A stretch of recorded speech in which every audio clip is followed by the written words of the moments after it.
आजचा टॉपिक आहे not only but also. आता पहिलं तर आपण नॉट ओनली बट ऑल्सो काय आहे हे समजून घेऊया आणि याच्यावरती कशा टाईपचा क्वेश्चन एक्झाममध्ये येतो ते बघूया. जनरली अशा सेंटेन्समध्ये या क्वेश्चनमध्ये एक गोष्ट तुम्हाला दिलेली असते ते म्हणजे काय, तर या सगळ्या सेंटेन्समध्ये गोष्ट कॉमन असते ती म्हणजे अँड. तर आता बघा, for the achievement of a goals proper planning and utilization of time is important. सर्वात अगोदर अशा टाईपचा क्वेश्चन सोडवताना सुरुवातीला बघायचं सेंटेन्समध्ये अँड कुठं दिलेलं आहे. अँड तुम्हाला इथं दिसतं आहे, बरोबर. आता हे जेव्हा आपण सॉल्व करतो तेव्हा नॉट ओनली बट ऑल्सो जेव्हा आपण यूज करतो सेंटेन्समध्ये त्यावेळेस आपण अँड काढून टाकतो. मग नॉट ओनली बट ऑल्सो कुठं यूज करायचं याच्यासाठी एक सिम्पल ट्रिक देतो तुम्हाला.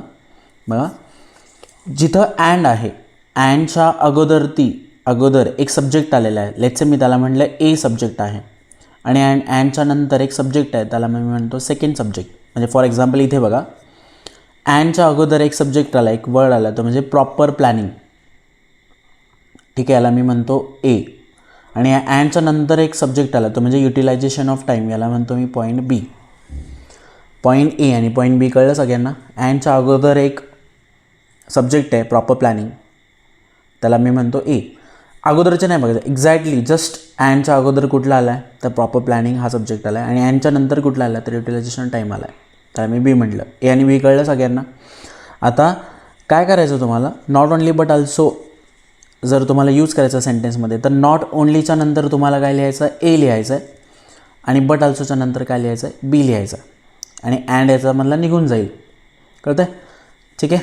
काय होईल, हा प्रॉपर प्लॅनिंगमधला जो ए आहे याच्यानंतर याच्या अगोदर काय लिहायचं आहे तुम्हाला, नॉट ओनली.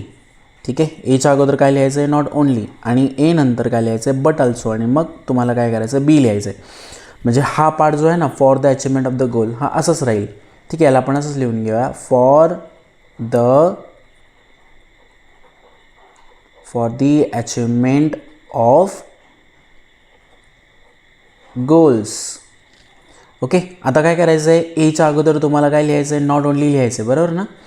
एच्या अगोदर काय लिहायचं आहे, नॉट ओनली लिहायचं आहे. मग लिहितो, for the achievement of the goals not only काय, ए काय आहे, प्रॉपर प्लॅनिंग आहे ना, not only proper planning. Okay, proper planning नंतर काय लिहायचं आहे, बट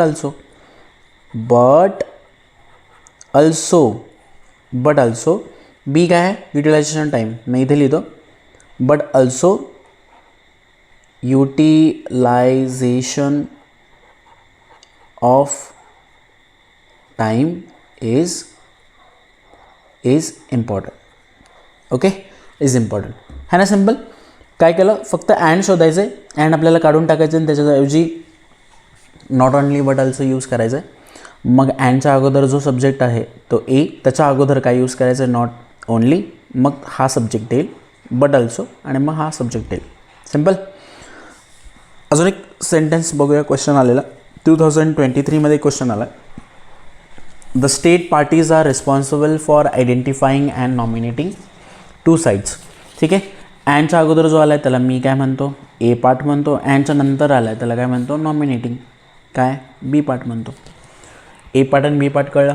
आता तुम्हाला काय करायचं आहे, ए पार्टच्या अगोदर म्हणजे इथे काय यूज करायचं आहे, नॉट ओनली, अँड काढून टाकायचं आहे, आणि याच्या अगोदर काय यूज करायचं आहे, बट ऑल्सो. ठीक आहे, बाकीचं सेंटेन्स ॲज इट इज राहील. म्हणजे the state parties are responsible not only identifying but also nominating new sites. है ना सिम्पल. काय केलं, फक्त आपण अँडच्या अगोदरचा जो सब्जेक्ट आहे त्याच्या अगोदर ती काय लिहिलं, नॉट ओनली, आणि अँडला काढून टाकायचं आणि त्याच्याऐवजी लिहायचं बट ऑल्सो. सिम्पल. नंतर 2024 एक क्वेश्चन आहे.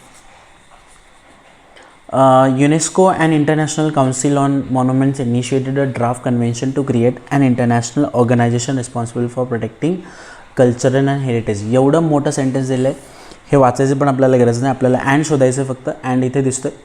ठीक आहे, आपल्याला माहिती आहे अँडच्या अगोदर सब्जेक्ट, याच्या अगोदर आपल्याला काय यूज करायचं आहे, नॉट ओनली. म्हणजे युनेस्कोच्या अगोदर आपल्याला काय यूज करायचं आहे, नॉट ओनली.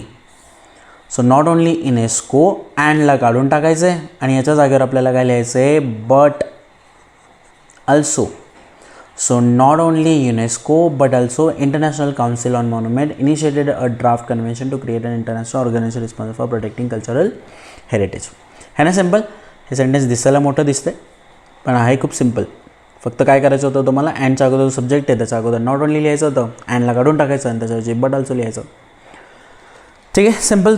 कळलं तुम्हाला नॉट ओनली बट ऑल्सो कसं यूज करायचं आहे. खूप सिम्पल आहे. 2-3 बोर्डच्या एक्झाममध्ये याच्यावरती क्वेश्चन विचारलेले. खूप सिम्पल टॉपिक आहे. आय होप तुम्हाला हा समजला असेल तर तुमच्या मित्रांसोबत नक्की शेअर करा. नेक्स्ट टॉपिक बघूया आपण नेक्स्ट व्हिडिओमध्ये. थँक्यू.